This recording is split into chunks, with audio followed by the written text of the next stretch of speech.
बेगूसराय में जनसुराज ने सरकार के खिलाफ बड़ा सियासी हमला बोला। जनसुराज कार्यालय में आयोजित प्रेस वार्ता के दौरान नेताओं ने कहा कि बिहार की जनता को बड़े बड़े सपने दिखाकर सत्ता में आई सरकार अब अपने ही वादों से भाग रही है। प्रेस कॉन्फ्रेंस में नेताओं ने रोजगार पलायन, किसानों की बदहाली, बढ़ते अपराध, महिलाओं से किए गए वादों को लेकर के सरकार को कटघरे में खड़ा किया।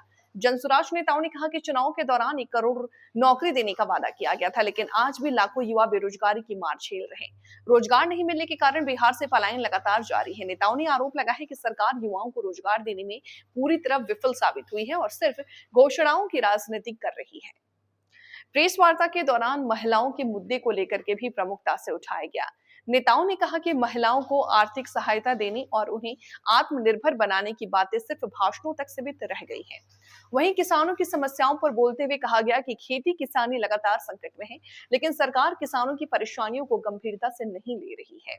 साथ ही जनसुराज नेताओं ने बिहार में बढ़ते अपराध को लेकर के भी सरकार पर हमला बोला। उन्होंने कहा कि राज्य में कानून व्यवस्था पूरी तरह चरमरा चुकी है और आम लोग खुद को असुरक्षित महसूस करा रहे हैं। नीट छात्र हत्याकांड जैसे गंभीर मामलों का जिक्र करते हुए नेताओं ने कहा कि सरकार संवेदनहीन बनी हुई है और बड़े मामलों को दबाने का प्रयास किया जा रहा है।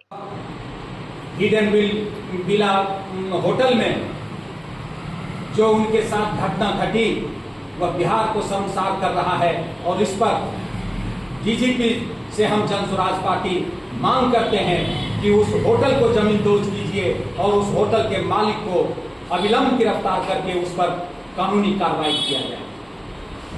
आज परिवारवाद के चलते जो दूसरों को कहते थे परिवारवाद, और आज वे नीतीश कुमार स्वयं परिवारवाद के शिकंजे में अपने अस्वस्थ पुत्र को गद्दी नसीब करके और अपने स्वयं वादा पूरा करने के जगह पलायन कर गए।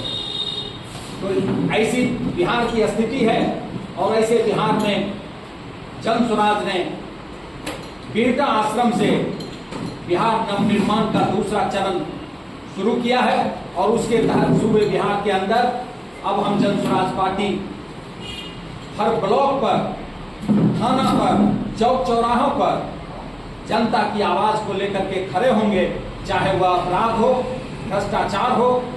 आज बदतर शैक्षणिक व्यवस्था है, लेकिन जनसुराज ने अपने इंकलाब में कहा है कि हम बिहार का बदलाव इसलिए चाहते हैं कि हम पलायन को रोकें, बेरोजगारी दूर करें, बच्चों की बेहतर शिक्षा मुहैया करें और जिन महिलाओं को वादा किया गया था कि 2 लाख रुपया देंगे, वह 2 लाख रुपया आज तक महिलाओं को नहीं मिला। अन्य प्रदेशों के लिए ये बिहार का जो सरकार है उसको बताना पड़ेगा कि हम कौन हैं। हमको साबित करना है कि हमारे बिना पूरा देश चल नहीं सकता। हर कोने बिहारी बिना से देश चल ही नहीं सकता बिना बिहार। लेकिन बिहारी का ऐसा स्थिति हो गया है कि गाड़ी सामान लोग प्रयोग कर रहे हैं। ऐसा क्यों? हमने हमारी सरकार आज इतने दिनों से है, पलायन के लिए विवश कर दिया है, तब तो ये दर्द झेलना पड़ रहा है। तो हम लोग की तो मांग है भाई बिहारी अस्मिता को फिर से वापस उनको पलायन बंद कीजिए, करवाइए। और जैसा सर ने कहा कि विक्रमपुर के संतोष जी की पुत्री के साथ जो हुआ है, तो मामला को भी हम उठा रहे हैं। कल हम लोग परिवार से मिलने जाएंगे और लगातार अन्य बिंदु की बात हो जाए। तो सर भूमिहीन गरीबों को सरकार ने कहा था देंगे, आज तक कितना दिन बीत गया है, कोई सुनवाई नहीं हो रही उसकी। कितने को मिला, कितने को नाला मिला, कितने को रिवर में मिला है, किसी को अंदाजा ही नहीं। तो ये सब चीज सोचने वाली बात है और हम तो रिक्वेस्ट करेंगे कि बिहार सरकार से कम तमाम मुद्दे हैं बिहार की अस्मिता को फिर से वापस लाने का जो हम लोग का प्रयास है और लगातार हम लोग ये प्रयास करें कि बिहार के स्वाभिमान वापस